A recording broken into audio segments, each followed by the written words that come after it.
Once upon a time, there was an adorable soccer team, primarily made of 5- and 6-year-olds, that was coached by yours truly.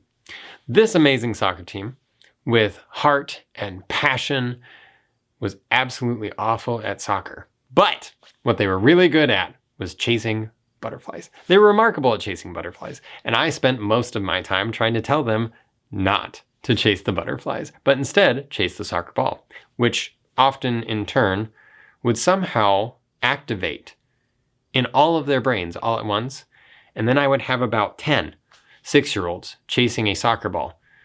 No organization, no one guarding the goals. No one needed to guard the goals because all they did was chase the ball. They didn't try to take the ball anywhere. It was an interesting coaching gig, to say the least, but it was remarkably fun, and I enjoyed every bit of it, including one fateful night at practice. We were doing shooting drills, and for those of you who may not know soccer, that means that we were practicing one of the players kicking the ball into the goal.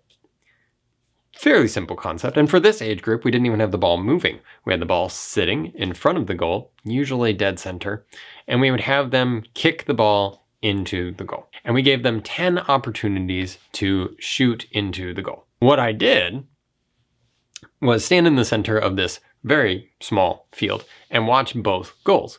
And that meant that I could pay attention to everybody, make sure everyone was safe. And at the same time, I was also able to see a couple things that could need improved here or there, which at that age level is basically everything. So at the end of it, there were a couple students that I had not actually seen kick their goals because I had to look both directions. And I wasn't a parent yet, so I didn't have the eyes in the back of my head thing. But when I asked them, I pulled 3 of them over and I was like, okay, hey, how did you guys do? How many did you get? The first player looked at me and said, I got 6 out of my 10 goals. And I said, that's great. Good job. And then I looked at the second. I said, how many did you get? And he stood up nice and proud and he said, I got 8 out of my 10 goals. And I said, wow, that's great. That's a really good job.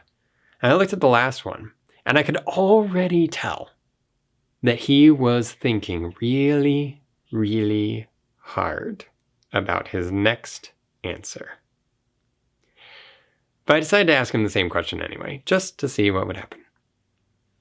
I looked at him and I said, how many goals did you score out of the shots you took? And he paused, looked at his friends, looked back at me, and he said, I scored 12. And I decided to clarify. So you scored 12 goals out of the 10 times that you shot.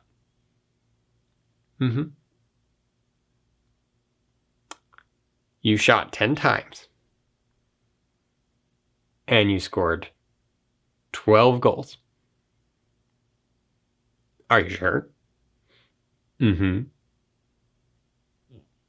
ever since that fateful practice night where I learned that you could score 12 times in 10 shots, I have thought to myself, man, what a great example of a holier-than-thou mentality.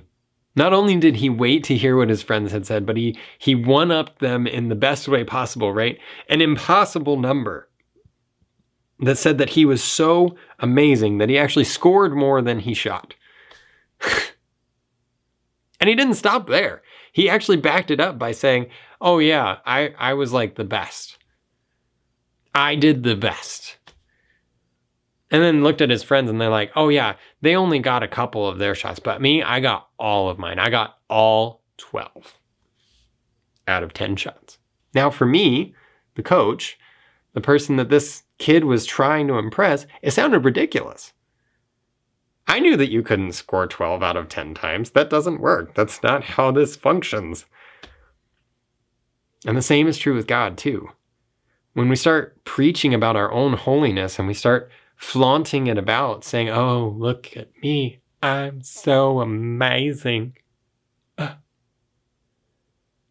All that God sees is an arrogant kid running around pretending that he understands soccer when he actually is most gifted at picking grass out of the ground. We are so good at chasing butterflies that Jesus can barely say that we know how to play soccer. It's that simple.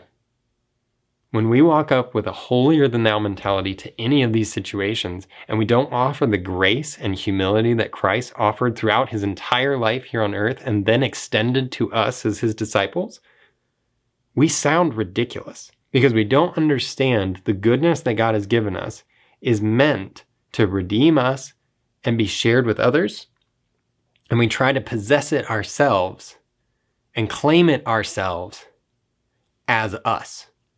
We are the good. So, as you are going about and doing your thing out in the real world, I encourage you that when you share Christ and you share about his holiness and his perfection and the goodness that he's brought to you, and now how you are trying to live that out, that you don't stride about pretending that you're shooting 12 out of 10. Because the likelihood is you're just going to sound a little silly.